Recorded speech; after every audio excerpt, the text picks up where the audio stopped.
अस्सलाम वालेकुम। मैं गौर भट्ट सियासत के प्लेटफॉर्म से आपकी खिदमत में हाजिर हूँ। सबसे पहले दरखास्त है, चैनल को सब्सक्राइब कर ले और बेल आइकन जरूर दबा दें ताकि आप तक मेरा व्लॉग बर वक्त पहुंच सके। खबर ये है कि पीटीआई जो है बाकायदा तौर पर एक प्लान के साथ अब पाकिस्तान की आला तरीन ओहदे पर बैठे हुए, अदालती ओहदे पर बैठे हुए जो शख्सियत है उन पर अटैक उन्होंने करना शुरू कर दिए। सिर्फ 3 दिन ही गुजरे हैं तो भाई पीटीआई जी ना वो अपने ओछे हथकंडों के ऊपर उतरा ही है। वो किस तरीके से अटैक करे मैं उसकी तफसीलात आपके सामने रखने लगा हूँ, मगर उससे पहले मैं आपसे गुजारिश करूँ कि जितने मेरे दोस्त, जितने मेरे प्रोफेशन से रिलेटेड लोग या वो लोग जो किसी भी वजह से, एक वजह या दूसरी वजह से यूट्यूब पर अपना व्लॉग करते हैं या ये जो 7 से 11 बजे वाले शो करते हैं जी, जिनको आसिफ जरदारी साहब सियासी अदाकार कहते हैं, उन सब से मैं ये कहना चाहता हूँ कि भाई अब ज़रा एहतियात से, इसलिए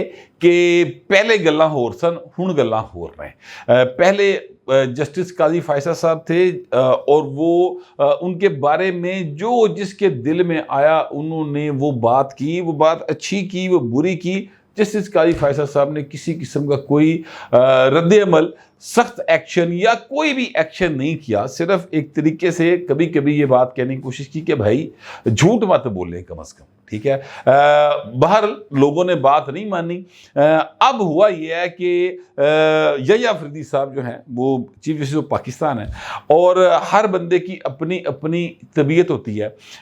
जस्टिस यह्या अफरीदी साहब जो हैं उनका एक एक्शन ऐसा हुआ है, एक ऐसा फैसला यूँ समझ ले किया गया, एक एक्शन ऐसा हुआ है सुप्रीम कोर्ट के अंदर जिससे ये जो है वो महसूस होता है कि भाई अब देहान से, अब मैं अपनी तरफ से मशवरा दे रहा हूँ। हुआ ये है खबर के मुताबिक कि जस्टिस साहब जो हैं नमाज पढ़े थे और वहाँ पर किसी यूट्यूबर ने आगे भाजी फ़ोटो ला ली और फिर उसके बाद जो एसपी सिक्योरिटी है उनको तब्दील कर दिया गया। तो भाई जी पूरी देख खाण की लोड़ नहीं पैंदी, ए उतले 4 दाने दस देंगे ने कि कम कित्थे जाना है। लिहाजा मेरा बरादराना मशवरा है कि भाई लोगों ज़रा एहतियात बहुत ज़रूरी है। वैसे भी मैं आपसे गुजारिश करूं कि जो शख्स भी जस्टिस के ओहदे पर बैठा हुआ है, जो शख्स भी जज के ओहदे पर बैठा हुआ है, जिसके पास भी ये फैसला है, फैसला करने का इख्तियार है, आइन और कानून के मुताबिक बैठा हुआ है, आप उसको पसंद करें, आप उसको नापसंद करें,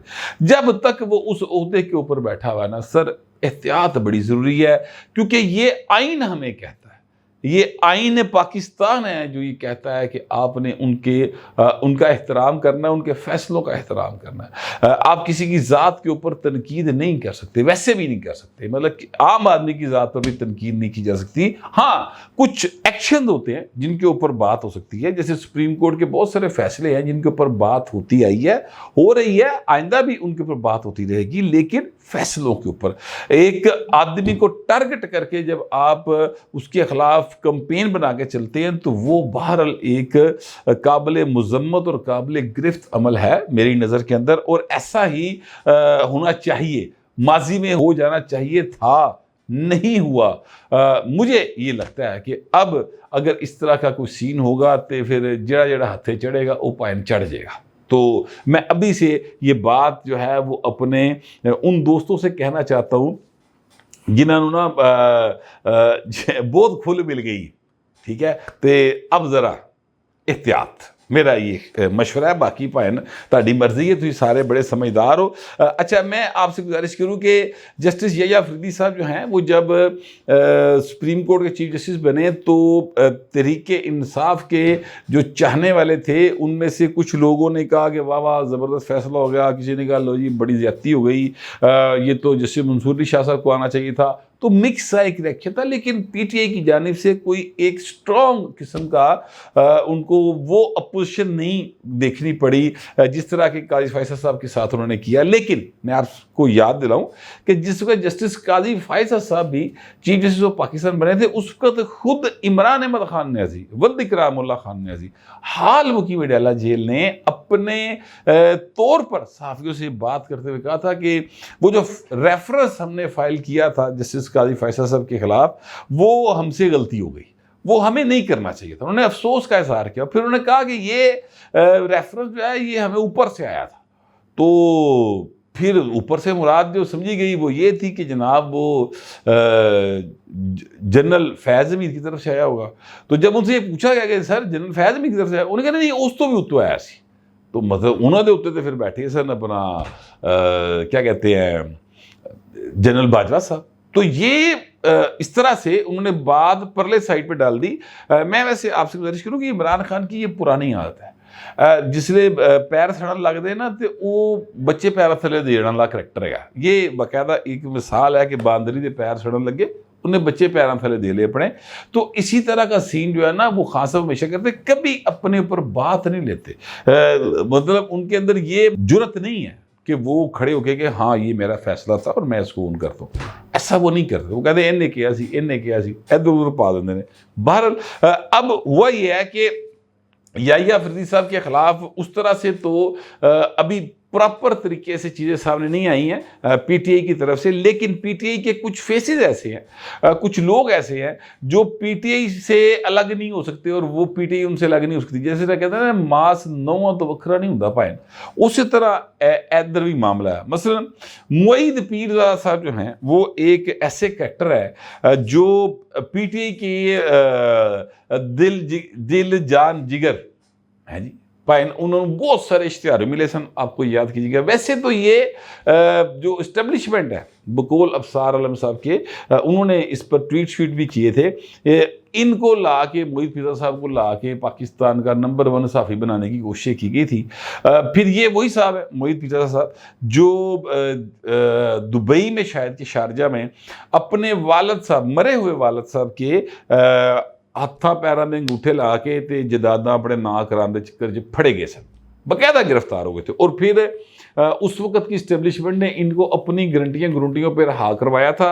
फिर उसके बाद ये पाकिस्तान आ गए, फिर उसी तरह ही अपना जड़ा ना माल मत्ता कमाते रहे। फिर अब ये पाकिस्तान से बाहर है, अमेरिका के अंदर है और वहाँ पर पाकिस्तान के ख़िलाफ़ एक लॉबी जो है उसको ये मुसलसल मुतहरिक करते रहते हैं। इन्होंने वहाँ पर डिफेंस जो है अपना सेक्रेटरी जो कांग्रेस की कमेटी है डिफेंस से रिलेटेड और डेमोक्रेसी से रिलेटेड, इस तरह की जितनी भी वो कमेटीज़ है उनमें पाकिस्तान के ख़िलाफ़ ये मुकम्मल तौर पर सरगर्म रहते हैं और उनको वो चीज़ें बताते रहते हैं जो इनके ख़्याल में गैर आइनी हुई हैं या जो इनके ख़्याल में पाकिस्तान के अंदर जुल्म ज़्यादती हो रही है। और वो जुल्म ज़्यादतियाँ सिर्फ इनको वो नज़र आती हैं जो कि इमरान खान या उसकी पार्टी ने जो 2 नंबरें की हुई हैं, जब उन पर एक्शन होता था भाई को बड़ी तकलीफ होती। ये वो साहब है। एक साहब राजा आदल है, उनसे भी सारे लोग वाकफ़ है, वो भी बहुत ज़्यादा तकलीफ़ में हैं जब से याहिया अफरीदी साहब जो हैं वो चीफ जस्टिस बने हैं। तो ये मुईद पीरज़ादा साहब जो हैं, अब इनका जो तरीक़े वारदात है पीटीआई का कि जो बाहर से बैठे हुए लोग होते हैं, जो इंग्लैंड बैठे हैं, अमेरिका बैठे हैं, जेड़े यानी दरिया पार कर गए हैं, ठीक है, यानी आप उन लोगों को कुछ नहीं कह सकते। शरीफ आदमी जो होता है ना वो उन लोगों को कुछ नहीं कह पाता जो मुंह पे झूठ बोले या दरिया पार करके गाली निकाले ना।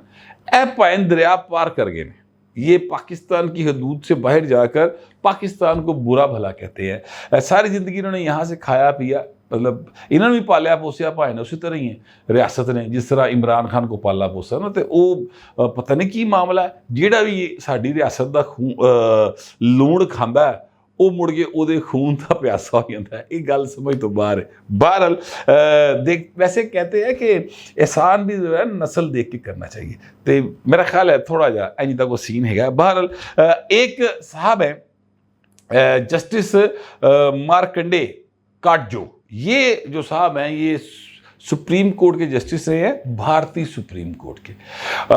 एक बाबा मन लगता थोड़ा हिले आया। एक तो इस तरह से बात हो सकती है कि बाबा हिले गया आया, मुझे किसी ने पहले भी कहा था कि थोड़ा हिले, लेकिन जिस तरीके के साथ वो पाकिस्तान के अंदरूनी मामलात में मुदाखलत करता है और फिर जो पीटीआई उनकी बातों को के ऊपर रिस्पॉन्ड करती है और जिस तरीके से वो फिर एक पूरा नेटवर्किंग के ज़रिए बातों को आगे बढ़ाया जाता है उनकी, उससे मुझे लगता है कि पाए ना हिले वाली कहानी ये बाकायदा उस नेटवर्क का हिस्सा है जिस नेटवर्क के ज़रिए इमरान खान को पाकिस्तान में लॉन्च किया गया था। अब ये साहब जो हैं ये फरमा रहे हैं कि these fake Pakistani journalist like, अब आगे उन्होंने नाम लिखे, मैं ट्वीट आपके सामने चला रहा हूँ, मैं नाम नहीं लूँगा इसलिए कि वो सारे के सारे मेरे पेटी पर आ रहे हैं और इनमें एक दो लोग हैं ऐसे जो साफ़ी नहीं हैं, लेकिन बहरहाल बाकी सारे लोग हैं, तो मैं उनका नाम नहीं लूँगा। वो आपके सामने वो सारी की सारी ट्वीट चल रही और कहते हैं कि विल नेवर आस्क, ये कभी सीजेपी या अफरीदी से नहीं पूछेंगे कि वो किस वक्त ऑर्डर कर रहे हैं इमरान खान को रिलीज़ करने का। ये भाई साहब पाकिस्तानी नहीं है, याद रखिएगा, ये इंडियन है और ये supreme court, Indian supreme court के जज रहे हैं। ये वो साहब हैं, इनको तकलीफ क्या है? तकलीफ ये है कि ये कहते हैं कि इमरान खान रहा करो। वो मामा लगे ना, तो पाकिस्तान के मामला थी दखल देना, कोई भी पाकिस्तानी हो वो ये पूछेगा। मसलन मैं आपसे गुजारिश करूं कि जब इंडियन इलेक्शन हो रहा था तो ओवर इलेक्शन के ऊपर कमेंट करना कि फलां जीत सकता है, फलां जीत सकता है, ये पूरी दुनिया में होता है। अब ये ट्रंप का इलेक्शन आना, हर बंदा कह रहा है ट्रंप जीतेगा, हरेगा, दूजी जीत जाएगी, लिबरल जीत जाएगी, ये एक ओवरऑल साफ़ी बात करते हैं। लेकिन अगर कोई मुकदमा चल रहा है और मुकदमे की समाअत होनी है और वहाँ पर कोई बाहर का बंदा इस तरह का कमेंट करे कि इतने साफ के फेक कह दे और बड़ा हमारे चीफ जस्टिस के ऊपर तंज करे, तनकीद करे, तो सर इसका मतलब वो किसी प्लान के तहत आ रहा है। ये जब इंडियन इलेक्शन हुआ, मेरे समेत बहुत सारे लोगों ने उसके ऊपर वीडियोज़ की, मोदी इंडिया के लिए अच्छा है बुरा है वो इंडिया के लोगों ने फैसला करना, वो मैंने फैसला नहीं करना, वो उन लोगों का हक है। तो हमने एक फेयर कमेंट किया कि वो जीत सकता है मगर 400 पार वाली कहानी नहीं होनी, तो वो ऊंजी निकल आया। और जाहिर है कि जो तजिए तबसरे कुछ चीज़ें चल रही थी उनको देख सुन के इंसान ये अंदाज़ा लगाता है, तो वो अंदाजे ठीक हो गए, किसी से गलत हो गए। ये सब अंदाज़ा नहीं लगा रहे, ये बाकायदा मुदाखलत कर रहे हैं, इंटरफेयर कर रहे हैं और इसके ऊपर किसी भी पाकिस्तानी को बड़ा सख्त जवाब देना चाहिए था। लेकिन मोहित पीरजादा साहब जो हैं वो ये कर रहे हैं कि justice Markandey, I am trying my part, यानी मैं अपनी कोशिश कर रहे हैं, भाई मैं अपने पास से जो कोशिश कर सकना वो कर रहे हैं इमरान खान को रहा कराने के लिए। और तू तो लैके खाना है, आप इसके तरहादार हैं मोहित साहब, आप पाकिस्तानी हैं, आपको चाहिए कि आप इसको मुंह तोड़ जवाब देंगे, बाबा ये साडे घर दा मसला है, असि आप निबेड़ लांगे भाई, थानू तेरी लोड़ नहीं गी। लेकिन मामला ये इतना सादा है नहीं ना, क्योंकि मैं कई बार कह चुका हूं कि इमरान खान जो है वो लोकल आइटम नहीं, वो लोकल पैदावार नहीं, उन्होंने जम्मिया पालिया पोसिया पढ़ाया लहाया तो साढ़े खर्चे से गया रियासत दे, लेकिन भाई ने सिफारशी बड़े पासों आए ने, अमरीका, इंग्लैंड, तिल अबेब, दिल्ली, इधर उधर बड़े पासे ਉਹਦੇ सिफारशी आए, तो यह भाई ने इस करके वारदात जी मगरों ले रही। अच्छा, फिर बात यहाँ पर ख़त्म नहीं हुई। मोहित पीरजादा साहब ने एक ट्वीट किया, बल्कि उन्होंने व्लॉग किया और उसका व्लॉग का क्रक्स जो है वो ट्वीट के तौर पर उन्होंने किया। उन्हें कहा जी कि जस्टिस अफरीदी की फुल कोर्ट मीटिंग एक नाटक निकली, यानी नाटक से मुराद है ये उसको ड्रामा कह रहे हैं, जाली करार दे रहे हैं, और साथ कहते हैं एक और ड्रामा है, जब तक पाकिस्तानी कौम और मीडिया बेवकूफ बनने के लिए तैयार रहेंगे इतनी देर तक ये ड्रामे जारी रहेंगे। चूंकि अदालतों में हजारों मुकदमा, फिर अगे वो अपनी जड़ी ना वो दास्तान दस रहे हैं, और फिर कहते हैं सुप्रीम कोर्ट को सैशन कोर्ट बनाने की कोशिश की जा रही है, जबकि सुप्रीम कोर्ट एक आईनी अदालत है और भाई फिर अगे अपनी इंटल कचूली मार रहे हैं। मैं आपसे गुजारिश करूं कि यही तरीक़ेकार है इनका। इसी तरह ये बाहर बैठे हुए जो यूट्यूबर हैं, जो इनके बड़े दिल के जानी हैं, उनके ज़रिए ये बात को शुरू कराते हैं और फिर यहाँ पर हल्की हल्की जो है वो ठुक ठुक जो है इधर उधर दे, जिन्होंने फॉलोअर्स जिन्हें ने अपने को 2-2 4-4 होंगे ने टोटल फेक अकाउंट जो बने होते हैं, उनके ज़रिए जिसको भी टारगेट करना है, काजी फैसा थे उनको और अब जस्टिस या अफरीदी, उनको टारगेट करने के लिए उस हवाले से ट्वीट्स करवाए जाते हैं और फिर सोशल मीडिया पर एक इस तरह का तासुर दिया जाता है कि कुछ ट्वीट्स आ रहे होंगे या अफरीदी साहब के खिलाफ, जो चीफ जस्टिस पाकिस्तान है, और कुछ आ रहे होंगे नहीं नहीं यार इंज नहीं गया, वो पायन गल्लां हो रही ने, ओहो मामला हो रहेगा। तो ये तरीके के साथ अंडर प्रेशर रखने की कोशिश करते हैं। शुरू में इन्होंने इसी तरह किया जस्टिस काजी फैसल साहब के साथ। काजी फैसल साहब किसी दबाव में नहीं आए, उन्होंने मेरी नज़र के अंदर बिल्कुल आइन और कानून के ऐन मुताबिक सारे फैसले दिए। मेरा इल्म इतना ज़्यादा नहीं है, लेकिन मुझे आज तक कोई ये बता नहीं सका कि गैर आइनी फैसला क्या था उनका।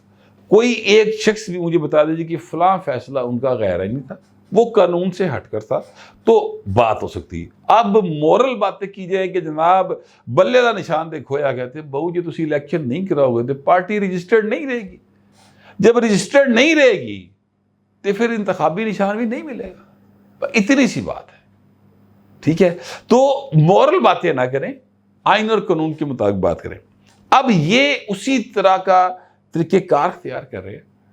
मैं इसको इस नज़र से देख रहा हूँ, मैं पहले मुतनब्बे कर रहा हूँ कि ये लोग जो हैं ये बड़े तरीके से वारदाती है ना पुराने, ये वारदात के चक्कर से नहीं कि इस तरह करके प्रेशर डाला जाए और चीज़ों को अपने वश में किया जाए। लेकिन मैं बिल्कुल क्लियर कट ये बात कहना चाहता हूँ जो अब तक की मेरी फीलिंग है, और ये मेरी फीलिंग है सिर्फ, ठीक है, मेरे पास इतला नहीं है, मेरी फीलिंग है कि इनकी पहले भी कोशिशें नाकाम हुई थी, इनकी अब भी कोशिशें नाकाम होगी। और कोई जाना जेड़ा कोई आपे तो बाहर होएगा, ठीक है। मैं चूंकि बिल्कुल एक उसमें रहकर बात करना चाहता हूँ, इसलिए मैंने आपे से बाहर होने की टर्म इस्तेमाल की है।